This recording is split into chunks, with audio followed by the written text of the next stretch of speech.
Assalamualaikum warahmatullahi wabarakatuh.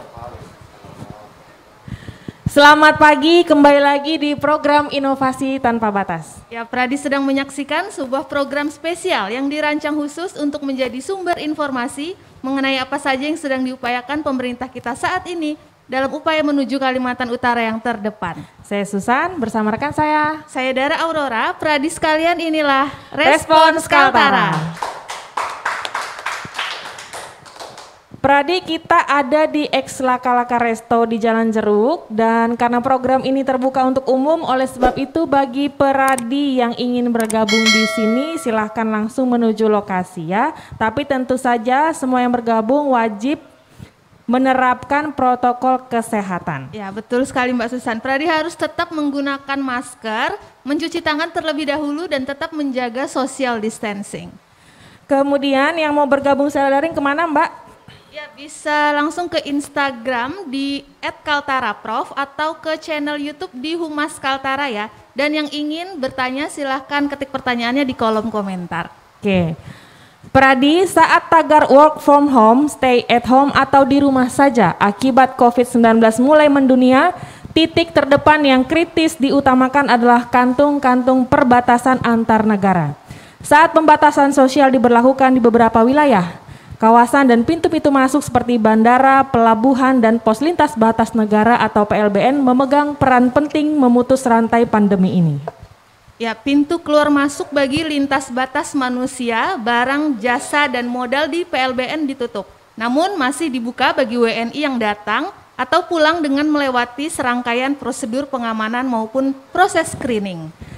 Di kota-kota besar dalam kondisi lockdown, masyarakatnya masih bisa memenuhi kebutuhan dasar dari warung-warung atau pasar swalayan kecil atau minimarket terdekat, bahkan melalui jasa online.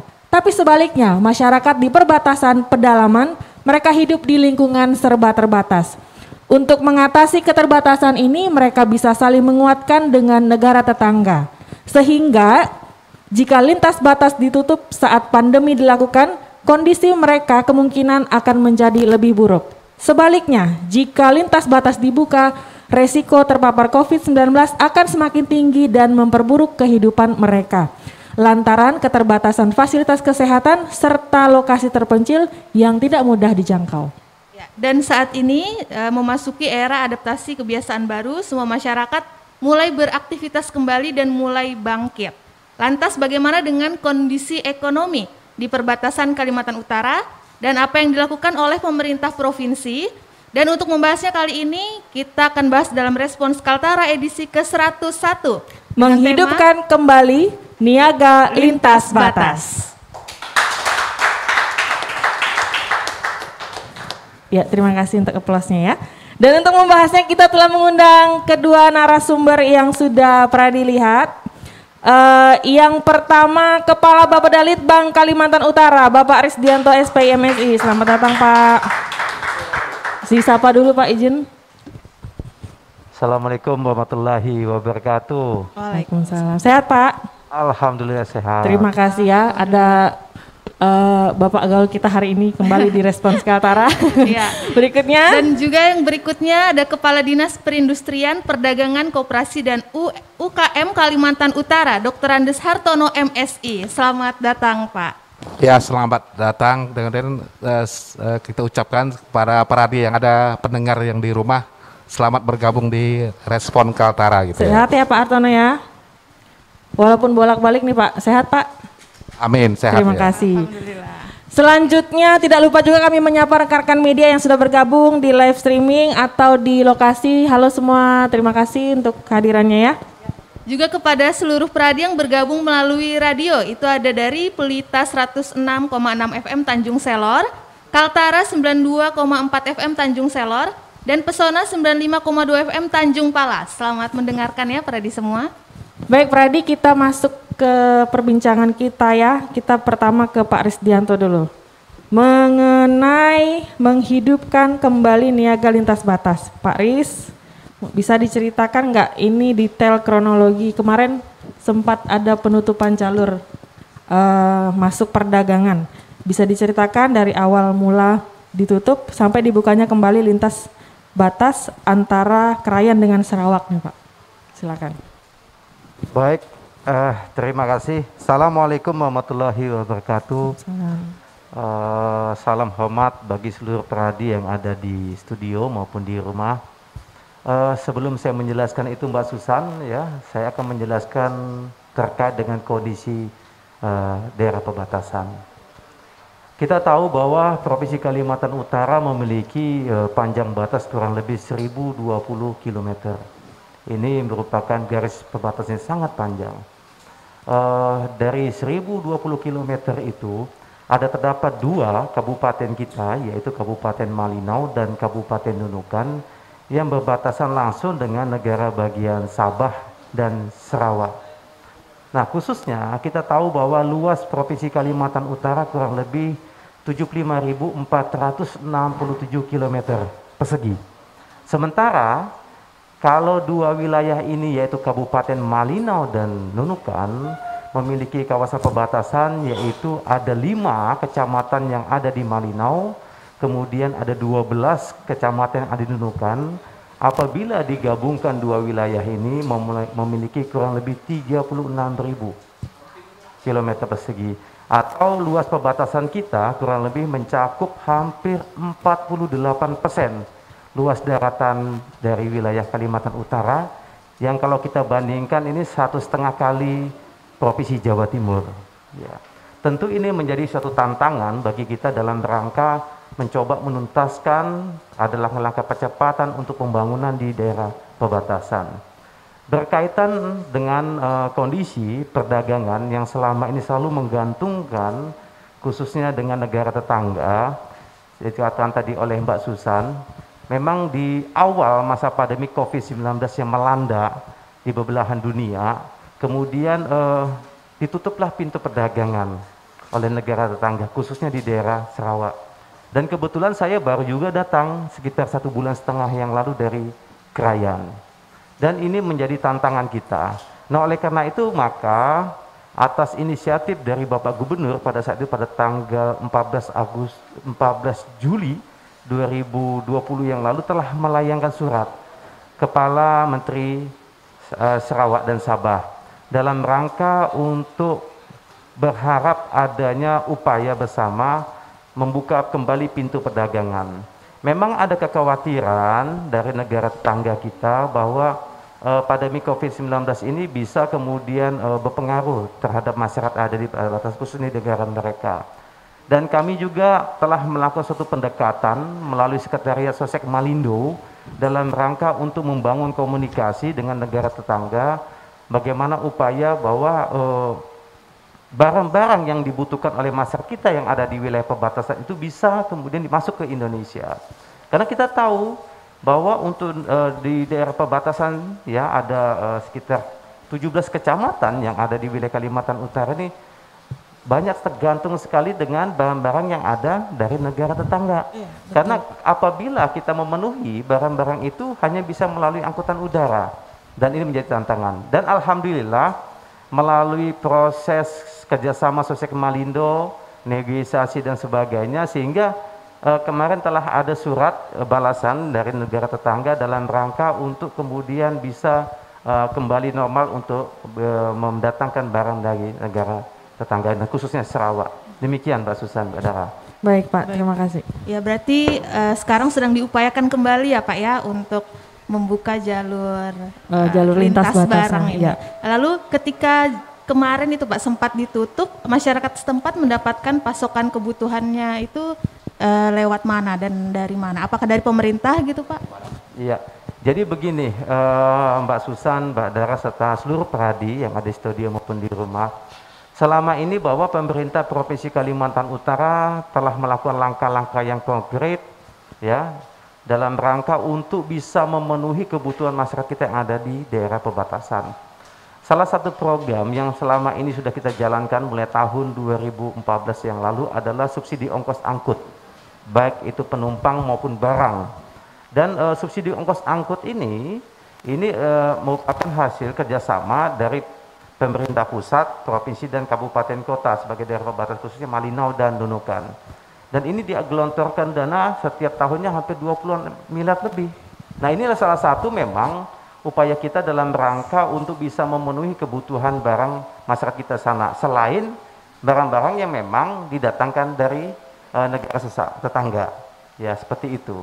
Baik Pak, terima kasih. Nah itu tadi dari Pak Risdianto ya. Kita ke Pak Hartono sebentar. Pak sudah dijelaskan tadi memang ada penutupan sebentar, kemudian Gubernur menyurati, kemudian ditanggapi dengan baik. Kemudian bagaimana Pak arus barang kemarin selama masa awal pandemi kemarin? Apa yang dilakukan oleh Disperindakop untuk mengatasi kelangkaan barang kemarin Pak? Baik para peradi di rumah maupun di studio, memang kelangkaan barang di Krayan ini memang sejak ada COVID itu ditutup oleh oleh kerajaan Malaysia, sehingga mereka masa resah di sana ya. Tapi kita tadi disampaikan Pak Risdianto betul, kita ada namanya jembatan udara Jembara itu yang dibiayai dari APBD provinsi maupun dari APBN. Nah kemudian dari Krayan ini kita memang hasil koordinasi kita menggunakan anggaran APBN soal barang ini ya. Nah ini anggarannya cukup besar memang kemarin, tapi jembatan udara ini hanya sampai Juli kemarin ya. Kontrak kerja sama kita itu dengan pihak dengan pihak rekanan ya. Nah kemudian kita memang apa yang disampaikan Pak Risdianto itu ada berapa titik memang yang kita berikan soal barang ini. Untuk Malinau itu ada 8 lokasi. Kemudian untuk Nunukan juga ada 8 ya. Tapi yang di 8 ini memang kita berikan bukan daerah Krayan, daerah-daerah lainnya. Kemudian yang Krayan ini kita utamakan untuk APBN memang ya kemarin ya. Nah kemudian berdasarkan Sosek Malindo tahun 70 itu memang kita sudah lakukan memang pedagang lintas batas ini BTA tahun 70 itu memang kita boleh menggunakan perdagangan lintas batas ya, dengan menggunakan angka 600 ringgit itu ya. Nah kemudian kita sudah menyurati apa yang disampaikan oleh Pak Risdianto tadi betul. Nah kita kepingin supaya jalur ini dibuka selama COVID-19 ini ya. Nah tapi tantangan kita adalah memang kita harus bersabar gitu ya. Bersabar menunggu surat jawaban dari pihak kerajaan Malaysia itu. Tapi sudah ada jawabannya, saya bersyukur dengan adanya jawaban itu, sehingga masyarakat di Krayan itu sudah ada tidak ada keraguan lagi dengan jalur ini sudah terbuka lagi kembali gitu ya. Baik, terima kasih Pak Hartono. Ya tadi sudah diceritakan sedikit kondisi waktu pandemi Pak ya. Nah ini kan sudah berjalan kemudian. Apakah ada pembatasan oleh negara tetangga sampai kapan kondisi ini diperbolehkan begitu Pak untuk membuka jalur itu Pak? Ya selama COVID ini memang ditutup emang jalur itu. Jalur lintas batasnya Pak kita ya. Tapi dengan adanya surat ini nanti akan dibuka kembali gitu ya. Sampai kondisi kita berkoordinasi dengan instansi teknis nanti. Kita harus berkoordinasi dengan Kementerian Perdagangan, dengan pihak bea cukai. Karena ini kan barang ini baru dibeli kan harus melalui cukai gitu kan. Nah, inilah nanti kita sudah menyiapkan suratnya. Nanti secepatnya kita akan berkoordinasi dengan pihak bea cukai. Ya. Baik. Pak Riz mungkin ditanggapi, ada kekhususan dalam poin-poin tertentu dalam surat yang disampaikan, khusus barang saja atau bagaimana Pak? Baik Mbak Susan, jadi sejatinya mengacu kepada surat dari negara tetangga, bahwa memang ada beberapa hal yang harus segera ditindaklanjuti.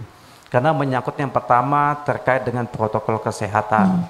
Kemudian kedua tentunya nanti akan diidentifikasi dan disepakati bersama jenis-jenis barang apa saja yang diperbolehkan untuk masuk di wilayah Indonesia. Dan itu yang nanti kami tindak lanjuti.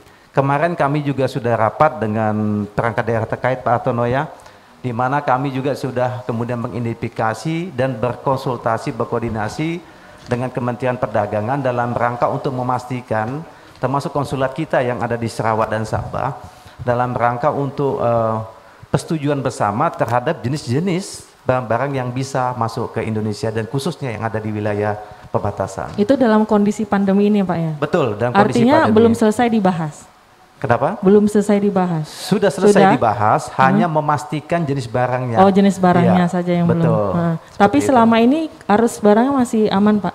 Jadi saat ini masih tertutup. Masih tertutup? Ya, Karena ini menyangkut tentang teritori antar negara, kewenangan antar negara yang dimiliki antar negara. Tetapi ini kami harus respon cepat, makanya kami terus berkoordinasi dengan kementerian terkait ya, beserta dengan negara bagian Sarawak untuk bisa memastikan pintu perbatasan kita itu segera dapat dibuka, khususnya dalam rangka untuk memenuhi kebutuhan masyarakat kita yang ada di Krayan. Baik, kemudian Pak Hartono, kalau kondisi memang demikian, kita bicara yang kondisi sekarang ya Mbak Dara ya. Selama ini bagaimana kemudian pemerintah mengatasi keterbatasan barang tadi selain dengan SOA tadi Pak? Kita tadi apa disampaikan oleh Pak Arsdanto betul. Jadi ada 2 program pemerintah provinsi itu, yaitu angkutan SOA barang ini ada dari angkutan barang dan orang gitu ya. Nah kemudian yang SOA barang ini memang dari dana APBN itu sampai Juli kemarin habis kontraknya ya. Nah kemudian kita di tahun perubahan ini kita akan menambah lagi angkanya itu sekitar 500 juta untuk SOA barangnya.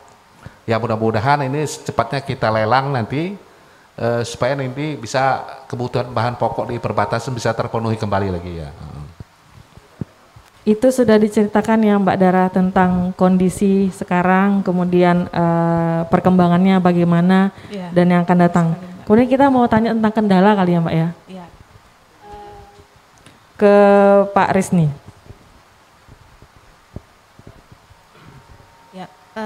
Selama ini gitu Pak, untuk mengembangkan perdagangan lintas batas antar negara sebelum pandemi COVID-19 dan saat pandemi COVID-19 ini Pak, kendala yang dihadapi itu apa saja Pak, bisa diceritakan? Karena orang peradi di luar kan tidak tahu kondisi bagaimana pemerintah bekerja nih Pak. Iya, lalu mungkin peradi tidak tahu di perbatasan itu seperti apa gitu Pak. Baik. Jadi terkait dengan wilayah Provinsi Kalimantan Utara yang ada di perbatasan, tadi saya sudah menjelaskan terdapat 17 kecamatan yang berada di wilayah perbatasan, 5 di Kabupaten Malinau dan 12 di Kabupaten Nunukan. Dan kondisi topografi untuk mencapai daerah itu termasuk cukup sulit seperti itu. Sehingga tantangannya adalah bagaimana kita bisa memastikan terkait dengan infrastruktur untuk mendukung seluruh kebutuhan infrastruktur yang ada di wilayah perbatasan. Dan ini menjadi tantangan kita. Penetapan terhadap wilayah perbatasan itu sendiri mengacu kepada Impres nomor 5 tahun 2015 tentang tata ruang wilayah perbatasan negara yang ada di Kalimantan. Dan sehingga 17 kecamatan itu ditetapkan menjadi kecamatan perbatasan di Indonesia. Dan tentunya dalam hal bagaimana upaya kita bersama untuk bisa meningkatkan ya kebutuhan akan infrastruktur sangat penting, Mbak Susan dan Mbak Dara. Karena bagaimanapun kita tahu bahwa infrastruktur khususnya jalan juga menjadi mesin pendorong untuk pergerakan perekonomian di daerah. Karena selama ini beberapa titik yang ada di wilayah perbatasan itu hanya kita bisa jangkau hanya melalui moda angkutan udara. Dan ini tantangannya. Makanya tentu kami memiliki yang namanya penuntasan perbatasan ini, baik itu jangka pendek, jangka menengah, dan jangka panjang. Demikian Mbak Susan. Terima kasih Pak. Kita ke Pak Hartono lagi, Mbak Dara. Mengatasi persoalan kelangkaan barang-barang di perbatasan ya. Kemudian ada satu instrumennya kan Mbak Dara ya?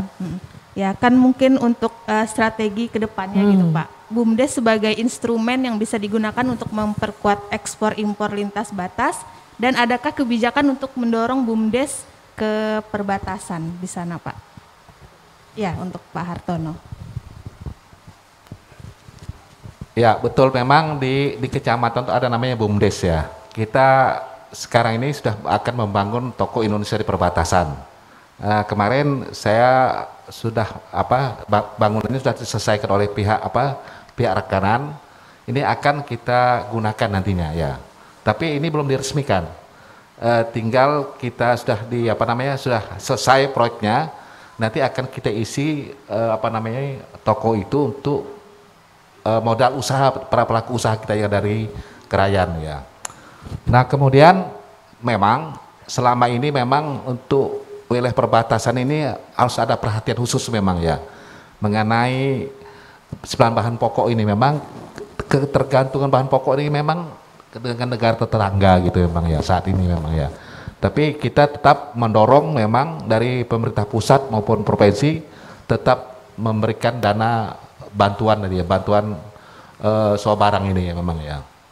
Artinya memang instrumen BUMDes akan digunakan Pak ya? Nanti akan kita gunakan ya. Kita sudah ada rancangan, gitu ya, baik, sudah ada rancangan pembicaraan sampai sejauh mana Pak? Kemarin kita sudah berkoordinasi dengan pihak kecamatan memang maupun Pusda yang ada di Kaltara. Nanti mereka lah akan yang meramunya itu untuk untuk pengelolaan toko Indonesia yang ada di Krayan itu nantinya. Oh baik, ya. berarti untuk mengelola toko Indonesia ya. ya? Pengelolaannya ya. Baik, terima kasih Pak Tono. Begitu dulu Mbak Dara, kita akan break dulu. Jangan kemana-mana, Pradi tetap di Respons Kaltara.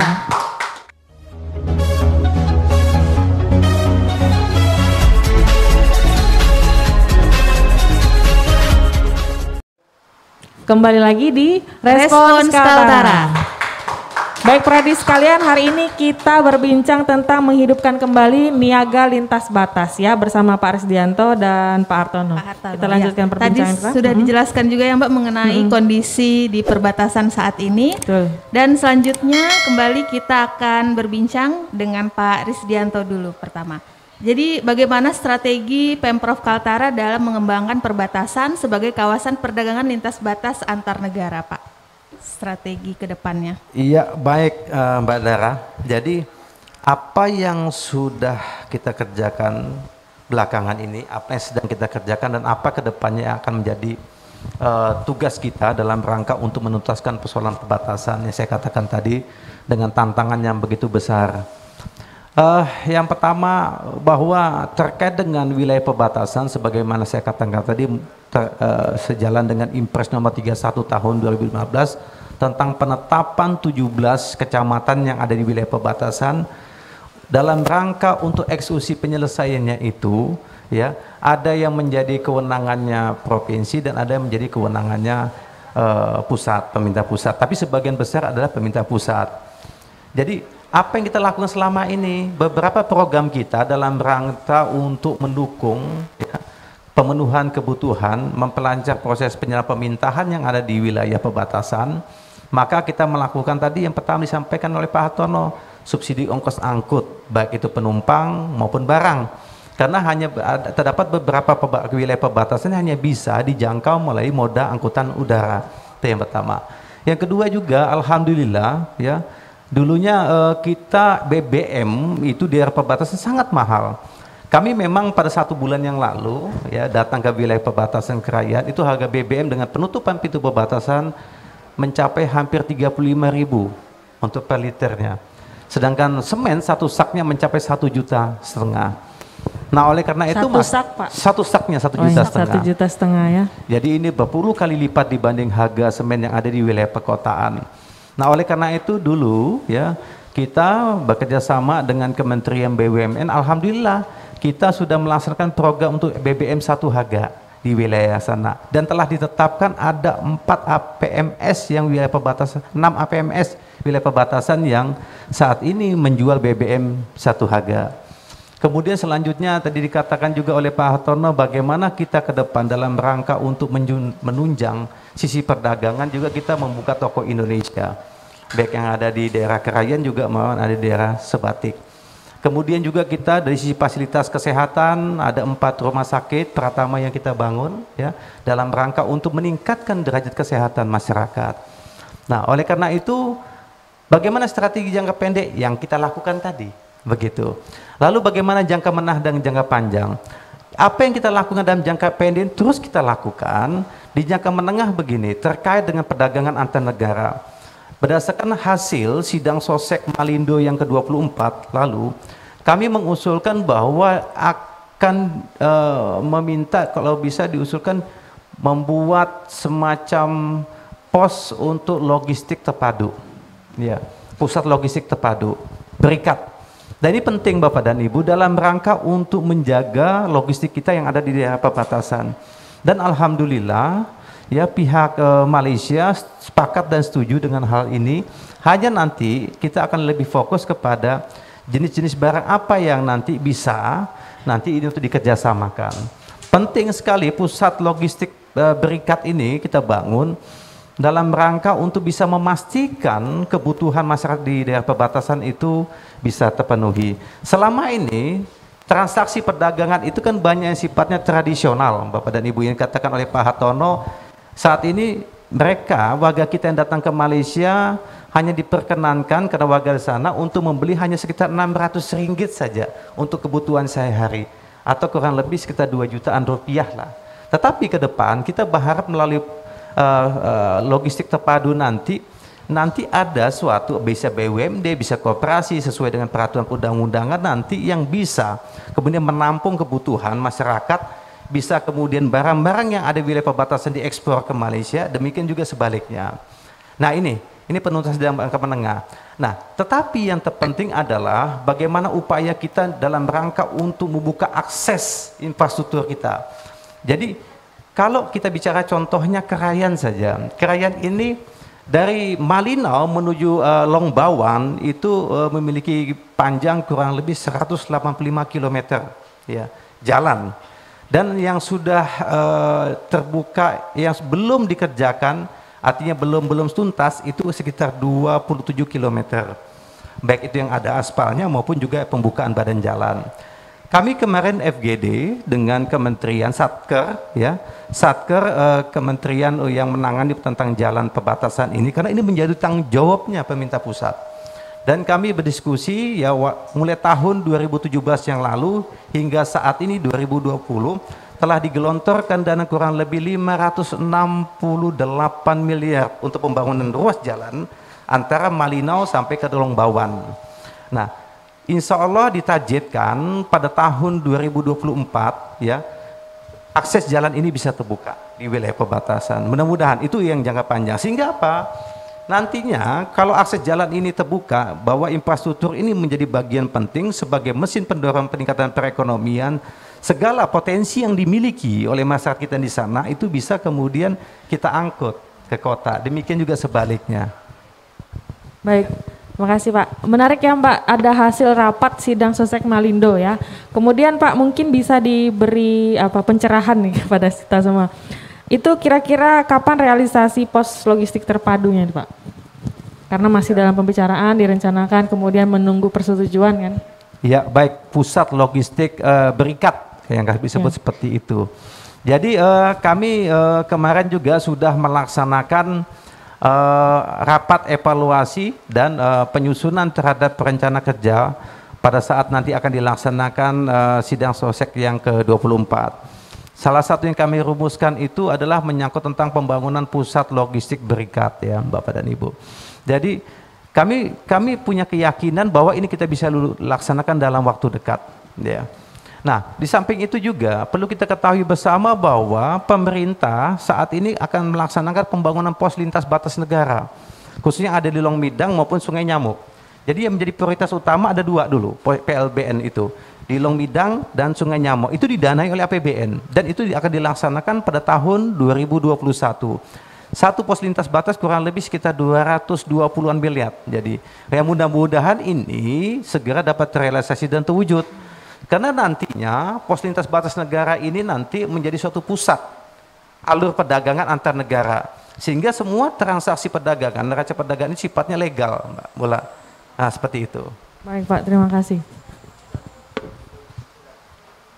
Kemudian kita sudah mengetahui kira-kira program jangka pendek, menengah, dan jangka panjangnya tadi oleh pemerintah ya untuk strategi Pemprov sendiri. Dan apakah Pak kedekatan hubungan antara masyarakat perbatasan Indonesia dengan Malaysia ini belum diikuti dengan tingkat kesejahteraan khususnya bagi masyarakat Indonesia? Apakah demikian? Nah, apa yang mestinya dilakukan agar simbiosis ini betul-betul dapat memberikan keuntungan bagi kita untuk 2 warga negara ini Pak? Baik Mbak Susan, sesungguhnya bahwa masyarakat kita yang di wilayah perbatasan, saya contohkan saja Krayan, kalau dengan kan ada Long Midang, Lawas itu bagian negara Malaysia, betul. Sarawak ya gitu ya. 2 negara kita sebetulnya penduduknya banyak berkeluarga Mbak Susan, dan pertukaran misalkan pertukaran antar negara ini seringkali terjadi bukan hanya dari sisi ekonomi tapi juga sosial budayanya, sehingga Saya kemarin di Pamtas saja di perbatasan, itu sering melaksanakan pertandingan antar negara, itu sering kali dilakukan masyarakat kita. Karena sejatinya ini memiliki rumpun atau etnis yang hampir sama gitu, Mbak Susan. Jadi selama ini tidak ada masalah. Yang menjadi masalah lah pada saat kemudian ada penutupan pintu perbatasan untuk masuknya logistik yang ada di daerah perbatasan kita, itu yang jadi masalah. Selama ini nggak ada masalah begitu bagi mereka. Malah kemarin ya ada juga upaya kita dalam rangka untuk meningkatkan jaringan internet yang ada di wilayah perbatasan dengan penambahan jumlah BTS, WiFi dan sebagainya.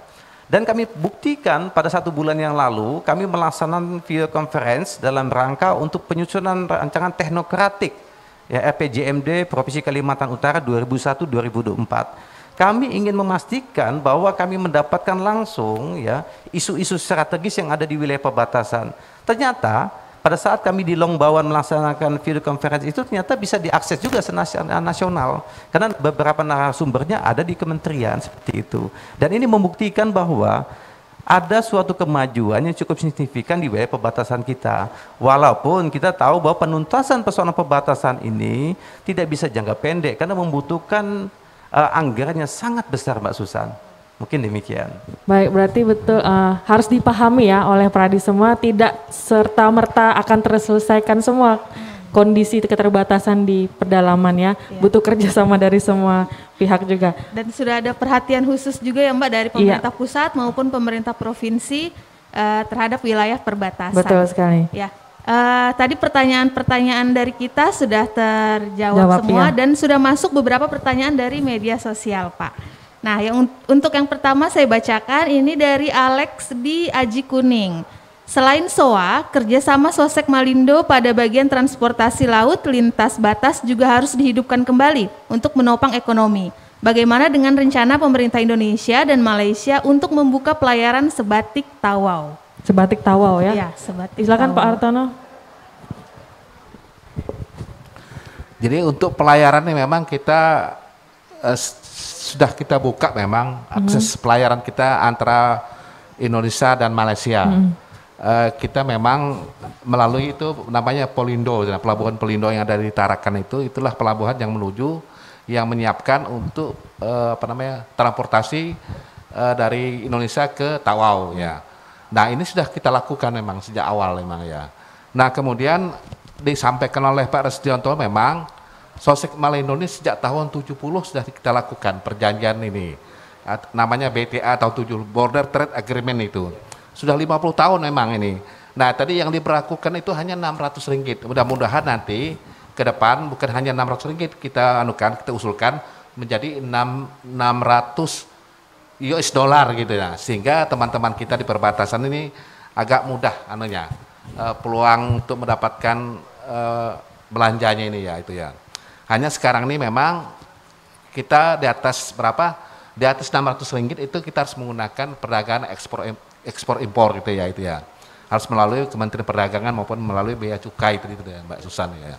Baik, berarti sebelumnya pelayaran Sebatik Tawau sebenarnya sudah ada Pak ya? Sudah ada, lama itu ya. Cuman beberapa waktu pandemi ini mungkin maksudnya yang ditutup sementara gitu Pak ya? Selama pandemi ini memang dikurangi jumlah penumpangnya itu, tapi tetap jalan itu ya. Sekarang masih Pak ya? Masih. Ya. Berarti begitu ya Mas Alex di Aji Kuning, semoga bisa memberi pencerahan untuk jawabannya. Terima kasih untuk Pak Hartono jawabannya. Mungkin ada pertanyaan selanjutnya Mbak Susan? Ya ini dari Nurul di Nunukan. Entah Mbak atau Mas ya. Kemudian ke Pak Risdianto nih. Apa saja hasil sidang Sosek ke-24? Tadi saya dengar sudah dibahas dan akan ada pos logistik berikat. Bagaimana dengan sektor kelautan dan perikanan? Apakah juga ada keterpaduan antara perdagangan hasil laut lintas negara? Oh ya betul juga Pak. Silakan. Berikat namanya Pak ya, memang berikatnya. Oh ya. Pusat Logistik Berikat. Okay. Jadi begini, dalam sidang Sosek itu kami selalu membahas tentang isu-isu sejalan dengan potensi dan kebutuhan dari masing-masing antar negara seperti itu. Lalu isu-isu itu kami bahas dalam sidang sosial ekonomi itu dalam rangka nanti untuk dibawa selanjutnya kepada proses yang lebih tinggi. Karena nanti akan diangkat kepada pemerintah masing-masing seperti itu. Dan banyak sekali isu-isu yang kita bahas. Memang ada beberapa isu yang kemudian disetujui bersama untuk ditindaklanjutin, ada beberapa isu yang kemudian tidak ditindaklanjuti. Terkait dengan potensi, contohnya perikanan. Saya tahu betul bahwa di daerah Sebatik ada namanya SKPT. Ya, SKPT ini salah satu memang ujung tombak kita, pelabuhan kita yang nanti akan kemudian sebagai pintu gerbang untuk proses perdagangan perikanan kita ke negara tetangga sebelah Sawau. Dan kita tahu bahwa selama ini Tawau ini banyak mendapatkan manfaat dari hasil sumber daya alam kita, khususnya untuk di bidang perikanan. Saya contohkan saja kepiting. Kepiting faktanya hingga saat ini pun masih terjadi trade atau perdagangan sifatnya ilegal, dan itu yang masuk dalam shadow ekonomi di wilayah Kalimantan Utara.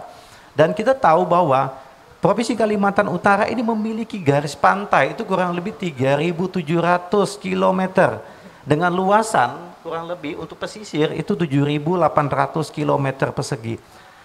Di saat ya triwulan ketiga tadi, di saat kemudian di sisi PDRB kita itu kan masih didominasi ya, backbone-nya itu oleh sisi pertambangan dan penggalian. Itu kita minus di angka 2,29%. Di pertanian itu ternyata itu justru meningkat di sektor perikanan. Perikanan itu justru tumbuh itu di angka 4,6%. Artinya ada peningkatan. Dari sisi PDRB aja kita melihat bahwa pada tahun 2019 yang lalu dari sisi PDRB kita mendapatkan surplus dari sisi perdagangan kita di angka mencapai 4,3 triliun rupiah dari sisi baik itu budidaya maupun juga penangkapan. Dan ini harus terus didorong. Nah, kami juga bekerja sama dengan GIZ Propet dalam rangka untuk bisa memastikan bahwa lingkungan pesisir kita ini tetap lestari begitu. Nah, kedepannya melalui pusat logistik berikat ini nanti, selain kita mendatangkan barang secara legal nanti untuk kemudian masuk ke Indonesia, kita juga bisa ekspor dengan menampung kebutuhan di daerah perbatasan tadi untuk kita ekspor. Sampai itu juga bisa saja nanti suatu ketika kita mengimpor barang tapi untuk kemudian diekspor kepada negara-negara lainnya itu sangat memungkinkan. Nah, hanya bagaimana ini dilakukan nanti sama antar negara, tentu nanti akan diinventarisasi terhadap barang-barang yang kemudian sesuai dengan kebutuhan masing-masing negara. Artinya bagaimana perjanjian dagang ini nanti dilaksanakan memiliki win-win solution bagi antar negara. Seperti itu Mbak Susan. Dan khususnya perikanan hingga saat ini pun memberikan kontribusi yang utama dalam rangka perdagangan kita ke pihak Malaysia. Demikian. Terima kasih Pak Hartono. Semoga bisa menjawab pertanyaan ya dari Nurul di Nunukan. Berikutnya kita ke Pak Hartono, Pak Hartono lagi nih Mbak. Tadi sudah dibahas toko Indonesia yang di Krayan, sudah hampir berjalan ya Pak ya ini. Dan ini pertanyaan dari Sadam di Sungai Nyamuk Pak. Bagaimana dengan toko Indonesia yang di Sebatik? Kemarin saya lihat lahannya masih kosong katanya Pak. Ya, baik Pak Sadam yang di Sebatik ya. Ya Pak. Jadi memang penganggaran kita itu kemarin memang di 2020 ini memang sampai batas pondasi turap itu sampai urukan. Nanti di tahun berikutnya kita akan berupa fisiknya lagi bangunannya ya di tahun 2021. Anggarannya ya. lagi di 2021 ya. Ini ada berapa tahap nanti kita buat bangunan. Ada berapa itu. tahap mungkin langsung dijelaskan dua tahap dulu. ya. Dua tahap ya. 2 tahun anggaran gitu ya. 2 tahun anggaran. Jadi tahap pertama itu adalah pondasi siringnya kita kerjakan sama urukan tanahnya ya. Artinya yang sekarang sedang dikerjakan tuh yang pondasi Sudah tadi jalan ya? itu ya. Sudah berjalan. Ya. Nanti tahun depannya baru ke fisiknya gitu ya. Ya. Berarti targetnya akhir tahun depan yang di Sebatik ini sudah selesai ya. bangunannya itu ya Pak ya. Baik, jadi memang perlahan ya Mbak ya pembangunan ini. Ada 2 tahap ya Mas Adam di Sungai Nyamuk ya. Yang sekarang Mas Adam perhatikan dan pantau itu adalah tahap pertama. Ya. Untuk anggaran berikutnya akan masuk di tahap kedua Ya, pembangunan sekali. Lalu ini masih dari pertanyaan media sosial juga Pak. Untuk Pak Hartono, produk ekspor ke negara tetangga sejauh ini dilakukan masyarakat belum sampai pada produk hilir. Lalu apa upaya dari Disprindakop katanya Pak? Produk hilirnya belum ada Pak. Produk hilirnya belum ada. Ya produk hilirnya sudah ada sebenarnya. Kita produk hilirnya itu kemarin itu banyak masyarakat kita tuh para petani kita itu berkebun ini pisang itu sudah ada sampai dijual ke Tawau. Itu namanya produk hilirnya ya, hasil pertanian mereka itu ya. Nah inilah memang hasil-hasil pertanian ini banyak dijual ke negara tetangga. Apa disampaikan Pak Resdianto tadi, maksud tangkapan hasil ikan itu jualnya ke Tawau bukan ke Indonesia gitu ya. Karena harganya lebih mahal di sana begitu ya. Oke. Itu sudah dijawab oleh Pak Hartono ya. Kita ke pertanyaan berikutnya. Sudah melihat gambaran secara luas tadi tentang pergerakan ekonomi di Kalimantan Utara. Ini Pak, yang menjadi isu yang selalu muncul untuk masyarakat kita di perbatasan. Akses transportasi dengan keterbatasan infrastruktur seperti jalan membuat biaya transportasi ke perbatasan sangat tinggi, seperti yang sudah Pak Resdianto jelaskan juga tadi. Nah, sehingga menyebabkan disparitas harga. Kira-kira bagaimana pemerintah daerah menyikapi hal ini? Apa yang telah dan akan dilakukan supaya produk masyarakat sendiri itu punya nilai tambah saat diekspor, Pak? Silakan. Baik Mbak Susan, yang telah kita lakukan adalah bagaimana mengupayakan jaminan bisa memenuhi kebutuhan akan masyarakat di wilayah perbatasan. Itu yang tadi saya katakan melalui subsidi ongkos angkut, baik di APBN, APBD provinsi maupun juga kabupaten kota. Kemudian dalam waktu dekat apa yang kita lakukan? Kita akan bekerja sama dengan Malaysia dalam rangka untuk membuat pusat logistik berikat. Nah ini yang nantinya tentu bisa menjaga disparitas harga itu supaya tidak terlalu tinggi begitu. Sehingga untuk memastikan juga kita memiliki peluang justru untuk ekspor juga. Karena selama ini kita tahu bahwa contohnya beras adan selama ini kan banyak dibawa ke daerah Malaysia saja dibandingkan kita bawa di daerah Indonesia lainnya. Karena pada saat keluar dari Krayan contohnya, ya, ini kan membutuhkan harga yang tinggi. 1 kilonya berapa untuk dibawa lewat di pesawat, kan mahal. Ya. Nah, kemudian kita tahu ada garam Krayan dan kita tahu juga beberapa hasil-hasil potensi baik itu peternakan maupun pertanian yang lainnya. Nah, bagaimana upaya kita ke depan? Saya katakan tadi bahwa infrastruktur khususnya jalan adalah memang menjadi mesin penggerak perekonomian. Itu yang akan bisa menekan kos untuk produksi sampai ke daerah pasar. Nah, apa itu yang akan kita lakukan dalam waktu dekat. Jadi, tadi saya katakan bahwa kami dengan satuan kerja, kementerian yang terkait dengan wilayah perbatasan, dan itu menjadi kewenangan mereka.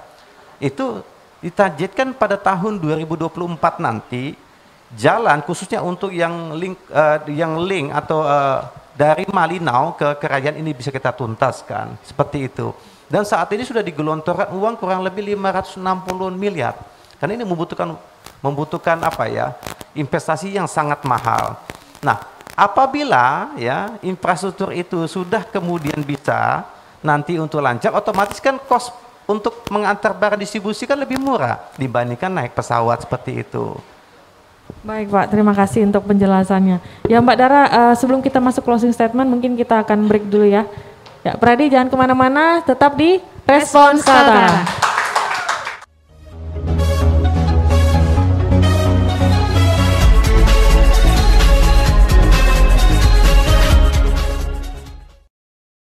Kembali lagi di Respons Kaltara. Terima kasih untuk Pradi yang sudah setia sampai di segmen ketiga ini ya. Baik, kita akan mendengarkan closing statement, tapi sebelumnya satu pertanyaan lagi Pak Hartono.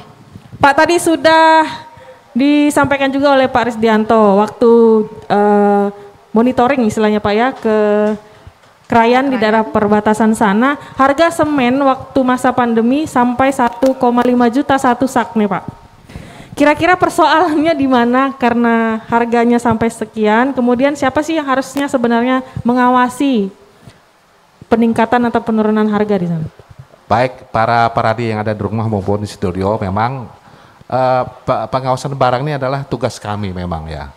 Nah kemudian harganya sampai 1,5 ini memang barang kita kan sampai bulan Juli kemarin sehingga untuk pengangkutan kan tidak ada lagi, sehingga harga semen sampai melonjak ke 1,5 juta rupiah itu ya. Jadi masa subsidinya kemarin ya, sudah sampai habis bulan Pak? Juli Baik. dari dana APBN itu ya. Nah kemudian kita di tahun 2020 ini memang kita akan menganggarkan lagi di anggaran tambahan tuh 500 juta untuk 15 rate penerbangan ya. 15 kali penerbangan ya. Karena charter pesawat itu kan 30 juta sekali jalan itu PP-nya itu ya. Nah sehingga kita menganggarkan 500 juta itu untuk soal barang kita yang di perbatasan, dan ditambah lagi dengan adanya jalur terbuka ini nanti otomatis headnya terkendali nanti itu ya. Nah, head harga barang bangunan itu ya bisa terkendali lagi ya. Oh berarti memang kondisi kemarin seperti itu karena masa soalnya memang sudah habis Pak ya? Habis ya. Belum masuk dalam tahun baru. Silakan Pak Aris kalau ada tambahan keterkaitan mungkin dengan bagaimana peran pemerintah kabupaten. Terkait dengan logistik itu menyangkut juga tentang infrastruktur. Sejalan dengan amanat di dalam Impres nomor 31 tahun 2015 tentang rencana tata ruang kawasan perbatasan negara yang di Kalimantan beserta beberapa peraturan perundang-undangan lainnya, itu menyatakan bahwa untuk wilayah perbatasan itu adalah menjadi kewenangan pemerintah pusat. Ya seperti itu. Tetapi juga dalam hal ini saya contohkan untuk 5 kecamatan yang ada di daerah Krayan saja. Walaupun sejatinya itu adalah kewenangan pemerintah pusat, pemerintah provinsi juga intervensi. Kenapa intervensi? Dalam rangka untuk memastikan percepatan pembangunan di daerah Kalimantan Utara, khususnya di perbatasan. Itu dalam bentuk kami juga intervensi dalam rangka untuk ikut serta membangun jalan lingkar yang menghubungkan 5 kecamatan di kota Krayan. Nah oleh karena itu harapannya juga dengan keterbatasan anggaran yang kami miliki ada intervensi yang juga perlu dilakukan oleh Kabupaten Malino dan Kabupaten Nunukan dalam rangka untuk sama-sama kita bergandengan tangan, sama-sama terus kita berkoordinasi dan berkonsultasi dengan pemerintah pusat untuk mendorong pergerakan untuk percepatan pembangunan di wilayah perbatasan yang ada di Provinsi Kalimantan Utara. Demikian Pak Sudan. Baik, berarti diharapkan ada sinergi juga dari pemerintah kabupaten ya untuk sama-sama dengan pemerintah provinsi mengerjakan apa yang harus menjadi tanggung jawabnya nih. Baik. Ya, betul sekali Mbak Susan. Dan sebelum masuk ke closing statement nih Mbak Susan, ada satu pertanyaan terakhir nyusul ini dari Radar Kaltara. Pertanyaannya, pembangunan PLBN tidak hanya sebagai gerbang keluar masuk di perbatasan negara, namun juga menjadi embrio pusat pertumbuhan ekonomi wilayah yang dapat meningkatkan kesejahteraan masyarakat perbatasan. Pertanyaannya, apakah PLBN ini bisa efektif mengatasi aktivitas ilegal masyarakat melalui jalur tikus di wilayah perbatasan, Pak? Apa jaminannya atau dari segi pengawasannya mungkin ya, Pak? Iya, ini ke Pak Risdianto nih. Oke, baik Mbak Nara. Jadi begini ya. Kita tahu wilayah perbatasan kita panjangnya kurang lebih 1020 km. Dan hingga saat ini berdasarkan identifikasi dari aparat keamanan, ini ada sekitar hampir 1.300 jalan tikus. Tapi tentu kita harus ada upaya bersama. Karena kalau kita bicara perbatasan, bagaimana kemudian agreement atau kesepakatan kerjasama yang harus kita bangun dengan negara tetangga. Dalam rangka untuk menuntaskan beberapa persoalan yang ada di wilayah perbatasan itu, kita menyepakati tadi saya katakan akan membangun 4 PLBN. Dan menjadi prioritas satu saat ini adalah yang ada di Sungai Pancang, Sungai Nyamuk dengan yang ada di Long Midang. Itu akan dilaksanakan pembangunannya pada tahun 2021.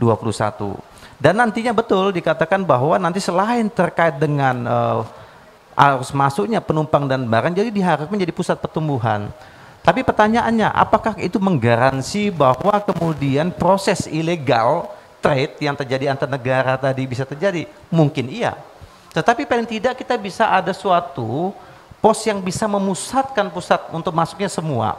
Karena berkenaan dengan yang namanya ilegal itu nanti pada akhirnya akan bersentuhan dengan hukum begitu. Itu yang terjadi. Jadi paling tidak kita terus berupaya untuk ke sana.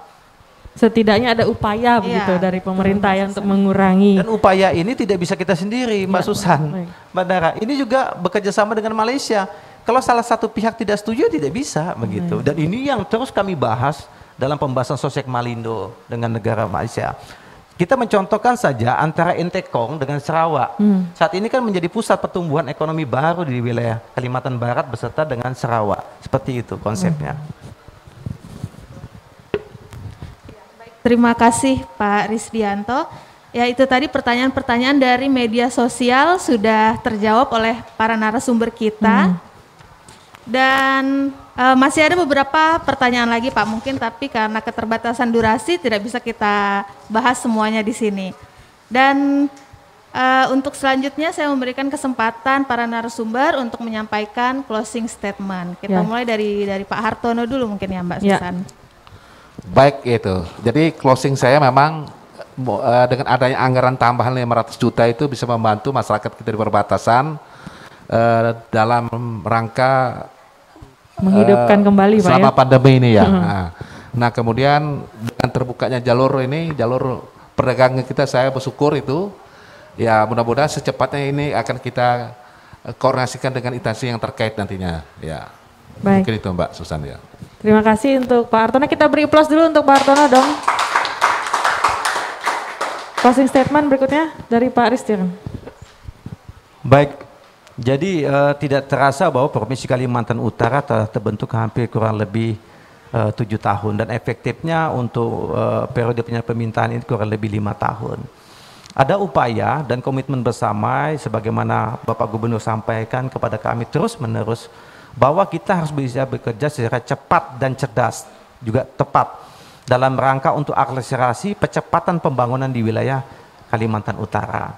Nah oleh karena itu tidak bisa dengan cara-cara biasa, harus dengan cara yang luar biasa, dan itu kita tunjukkan selama ini bahwa kita pun yang baru mampu ternyata bersaing dengan daerah-daerah lainnya di Indonesia. Nah khususnya ya di daerah perbatasan menjadi tantangan tersendiri buat kita. Karena kita tahu bahwa terbentuknya Kalimantan Utara salah satu isu yang strategis adalah menyangkut tentang daerah perbatasan. Nah oleh karena itu maka ini harus menjadi tugas kita bersama bahwa negara, pemerintah itu wajib hadir kepada masyarakat yang ada di wilayah perbatasan. Ya, itu menjadi komitmen kami. Nah oleh karena itu maka kami juga berharap bahwa penuntasan persoalan perbatasan ini menjadi sinergitas antara pusat, provinsi maupun juga kabupaten kota yang ada di wilayah Kalimantan Utara. Dan kami yakin dan percaya bahwa insya Allah ke depan proses percepatan pembangunan ini bisa kita laksanakan dan itu menjadi komitmen kami. Demikian. Baik, terima kasih untuk closing statement dari Pak Sudianto juga. Dan demikianlah respons Kaltara kali ini. Terima kasih untuk semua peradi yang telah berpartisipasi. Sekali lagi juga untuk kedua narasumber. Dan mohon maaf jika ada kekurangan. Terima kasih juga kepada para pendengar setia dari Pelita 106,6 FM Tanjung Selor, Kaltara 92,4 FM Tanjung Selor, dan Pesona 95,2 FM Tanjung Palas. Nantikan terus respons Kaltara setiap Rabu dan juga program lainnya di media sosial Humas Kaltara. Ada Reka Suara, Harian Giga, Cerita Darah, Humas Goes to School, dan Kaltara Sepekan. Semoga semuanya bermanfaat. Sekian, sampai jumpa. Wassalamualaikum warahmatullahi wabarakatuh.